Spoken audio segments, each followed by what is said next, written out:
Bienvenue dans cette conférence, les 4 piliers pour avoir une technique irréprochable au football. Bienvenue chez Footballeur Attitude, un programme d'entraînement et conseils pour footballeurs ambitieux et optimisateur de temps. Optimisateur de temps parce que notre but consiste à pousser les footballeurs à l'échec le plus rapidement possible s'ils devaient échouer ou à les conduire à la réussite le plus rapidement possible aussi. Dans les deux cas, on vous aurait fait gagner des années et du temps précieux dans votre vie. Donc, aujourd'hui, on va parler de la technique. On entend tout et son contraire quand on parle de la technique. C'est souvent flou. À chaque fois qu'on parle de la technique, on a l'impression qu'on a affaire à une licorne qui chie des arcs-en-ciel. On a des discussions de bistrot avec des mecs qui disent ouais, mais tu sais la technique, c'est un mec qui est à l'aise avec le ballon, qui est super à l'aise, voilà, qui respire le football, quoi. Ouais, il parle comme ça, en fait. Mais on n'a pas vraiment des définitions.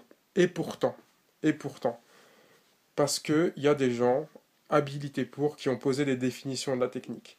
Durant les années 2000, des chercheurs de l'INSEP ont généralement, globalement dans le sport, pas seulement dans le football, posé les 4 conditions de la technique.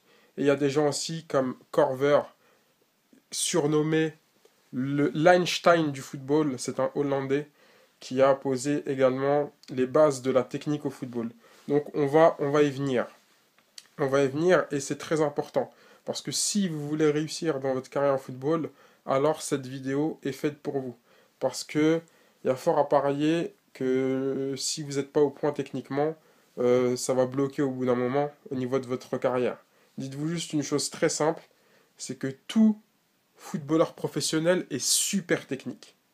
Même si on les voit à la télé, même les mecs que vous voyez à la télé, que vous croyez les joueurs de Ligue 1 les plus catastrophiques qui soient, dites-vous que eux, dans un City Stade, ils vous font la misère techniquement.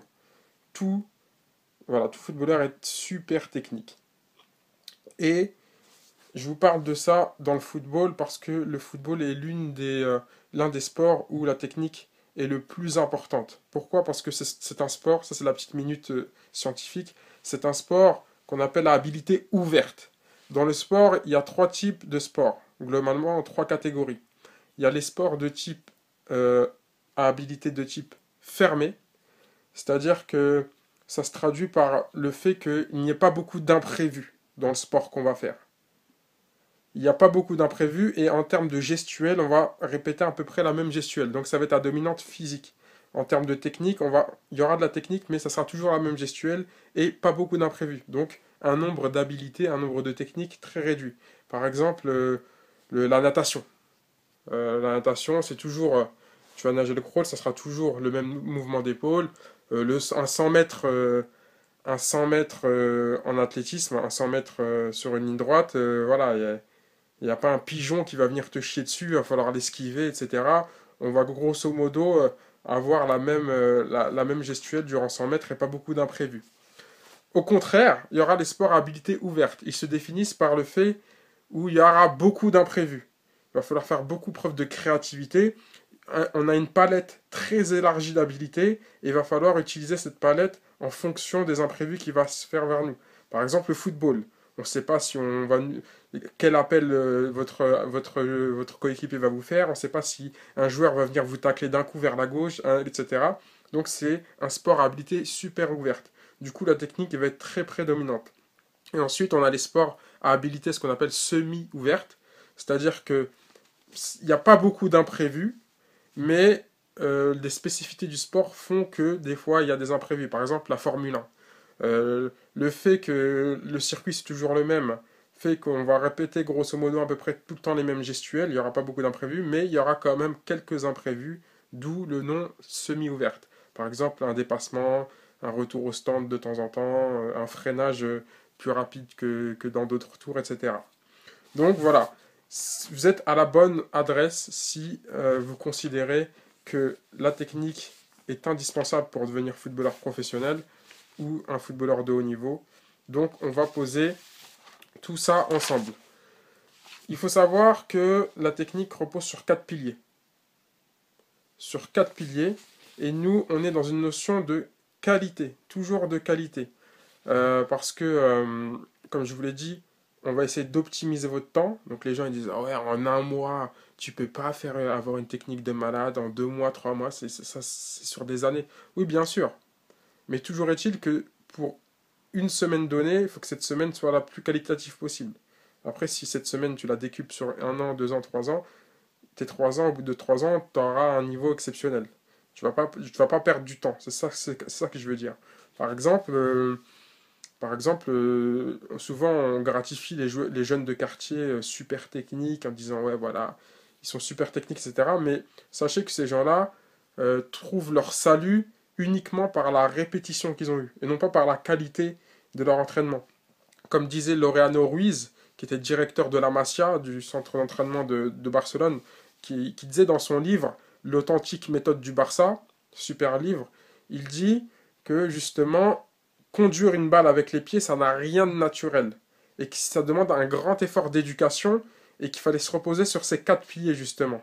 Et que les joueurs des quartiers qui apprenaient de manière autodidacte toutes ces gestuelles à force de répétition ne trouvaient leur salut uniquement parce qu'ils ont bouffé du football. Mais ça ne veut pas forcément dire que leur manière d'apprentissage était la bonne. Et souvent, en plus, ils apprenaient des défauts.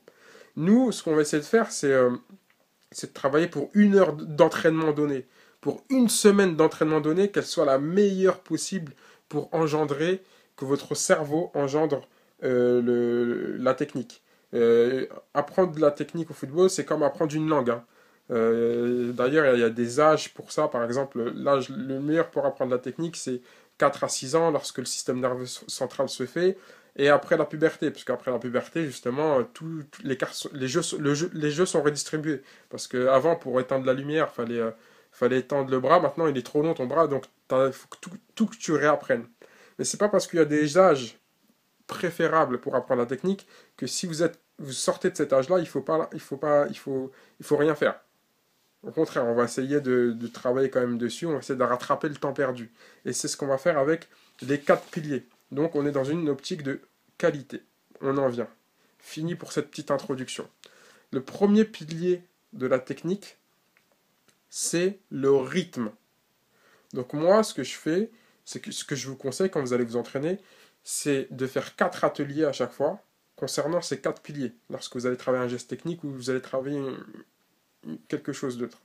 Donc toujours ces 4 ateliers, avec chaque atelier à dominance de chaque pilier. Le premier pilier, c'est le rythme. Les scientifiques disent que le premier critère de la technique est le rythme. C'est la capacité à maîtriser un geste avec un tempo donné. Ça, c'est la définition scientifique. L'explication, c'est quoi? C'est pour prouver que tu maîtrises un geste technique, il faut prouver que tu maîtrises le rythme de A à Z. C'est-à-dire que tu peux le faire très bien en top et top, top top, top top, bref, tous les tempos donnés, tu puisses les faire. Par exemple, je te cite un exemple tout bête, l'orato, on va dire qu'il se passe en 2 mouvements. Par exemple, l'un des exercices que tu pourrais faire, c'est changer de rythme à chaque fois et prouver que tu es capable de changer de rythme sur ces 2 gestuels du râteau. Par exemple, tu ramènes le ballon et tu repars, ça fait top top. Après, tu changes top et top. Top top, top top, etc. Chaque rythme, tu changes de rythme à chaque fois et tu élabores tous les rythmes possibles pour ce même geste donné. Donc voilà, c'est pas plus simple que ça. Le rythme, c'est de la musique, hein. C'est de la samba, c'est du merengue, c'est tout ce que tu veux. Mais en tout cas, il faut que tu maîtrises le rythme d'un geste technique de A à Z. Il n'y ait plus de secret pour toi. Le deuxième pilier, c'est l'orientation. Donc la définition technique après l'explication.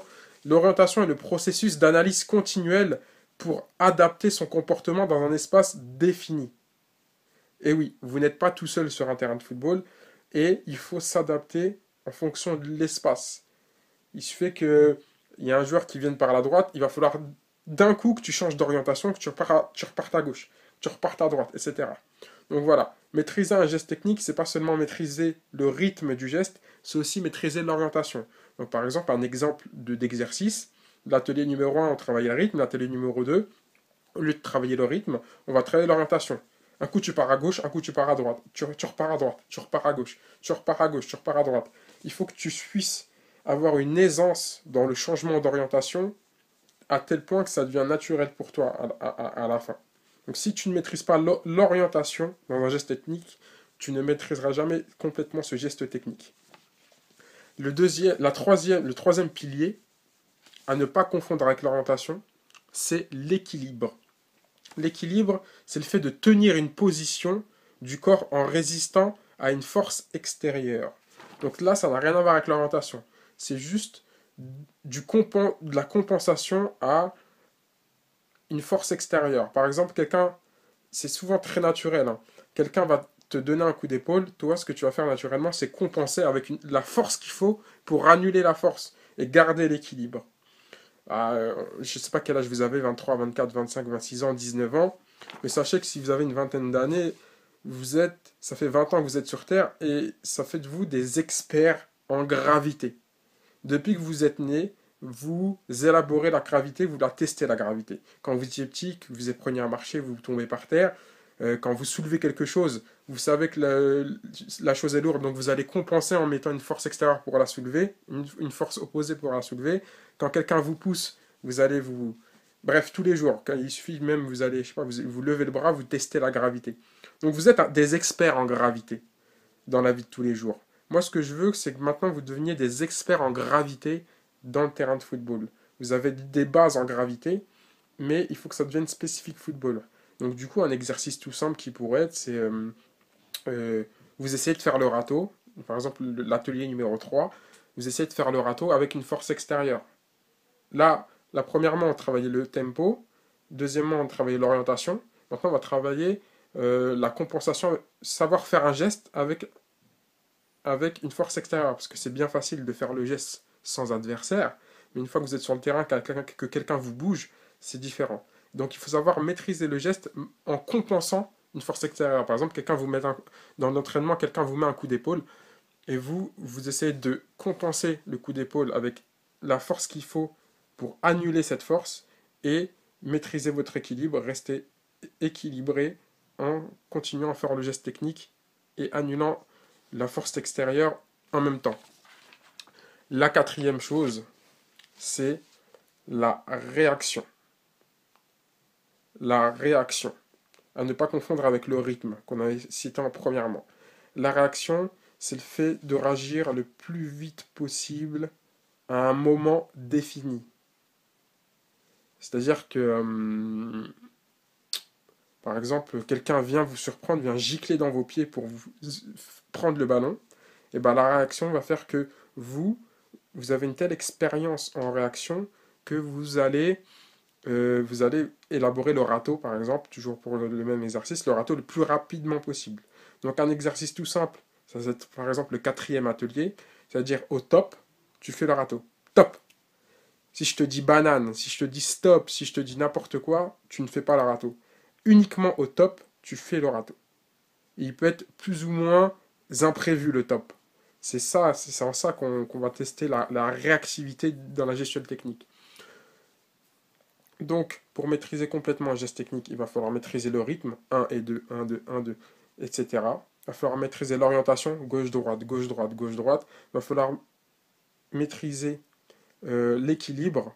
Je le fais quand même en opposant les forces extérieures, tout en restant équilibré. Et la réaction, je le fais au bon moment. On a tous en tête cette citation de Johan Cruyff qui parle justement de ce quatrième pilier qui est la réaction, en disant la technique n'est pas de savoir faire 1000 jongles, c'est de savoir passer la balle en une touche à la bonne vitesse, au bon endroit et au bon moment. Quand il dit au bon moment, il avait soulevé justement un des 4 piliers de la technique. Il n'avait pas tout soulevé comme point, il avait soulevé un des points qui est la réaction. Et il avait raison. Du coup, pour chaque geste technique, il va falloir que vous maîtrisiez tout ça. Là, vous allez me dire naturellement, ouais, t'es bien gentil de me dire ça, mais moi, comment je vais le retranscrire sur le terrain? Parce que c'est bien beau de savoir tout ça, mais j'ai pas le temps de réfléchir à faut que je maîtrise ça, ça et ça et ça sur un terrain de football. Et bah, vous avez raison, c'est justement pour ça que j'ai mis en place des exercices pratiques et concrets pour que ça devienne naturel pour vous, que ça devienne intuitif. Le côté intuitif est indispensable parce que, comme je vous le répète, le truc, c'est pas de savoir sur un terrain de football que tu dois être réactif, équilibré, savoir gérer l'orientation et savoir opposer les forces extérieures. Ça va pas t'aider sur un terrain de football. Ça va t'aider dans ton entraînement. Et lorsque tu vas t'entraîner de manière qualitative, c'est là où ton cerveau, comme pour apprendre une langue, va engendrer naturellement une certaine aisance et une certaine, un certain automatisme. Nous, ce qu'on va chercher, du coup, c'est l'automatisme. Je vous explique juste comment on va y arriver. Donc, du coup, pour ceux qui sont intéressés pour justement engendrer cet automatisme de manière qualitative, bien entendu, le sport et le football, c'est quelque chose de naturel. Vous pouvez tester la technique tout seul de votre côté euh, en faisant des fives, en faisant du foot en salle, en faisant des foot avec vos copains, etc. Vous allez progresser techniquement. Moi, la seule chose que je vous dis, c'est en progressant de manière scientifique, vous allez progresser plus rapidement que les autres. Je ne vous dis pas que vous n'allez pas progresser si vous faites autre chose, je vous dis que vous allez progresser moins rapidement. Et du coup, vu que j'ai envie d'optimiser votre temps, j'ai mis en place 6 vidéos où je vous explique vraiment étape par étape les exercices et comment vous devez vous entraîner. C'est sur mon site internet dédié à ces 6 vidéos et à ces 6 piliers de la technique. Enfin, ça, c'était les 4 piliers de la technique. Et moi, ce que je vais vous faire profiter, c'est les 6 paliers graduels, inspirés de la méthode Corvée en intégrant des notions de technique, pour que le plus rapidement possible, vous preniez en technique. Du coup, je mets ça en commentaire, je mets ça même en légende de cette vidéo. Je vous laisse cliquer dessus. Et quand vous allez atterrir sur mon site, vous allez gratuitement découvrir mes 6 paliers où je vous explique intuitivement ce qu'il faut que vous fassiez pour que vous ayez tous ces automatismes intégrés en vous. Je vous dis à très vite et je vous laisse regarder mes 6 vidéos qui vont sûrement vous faire progresser.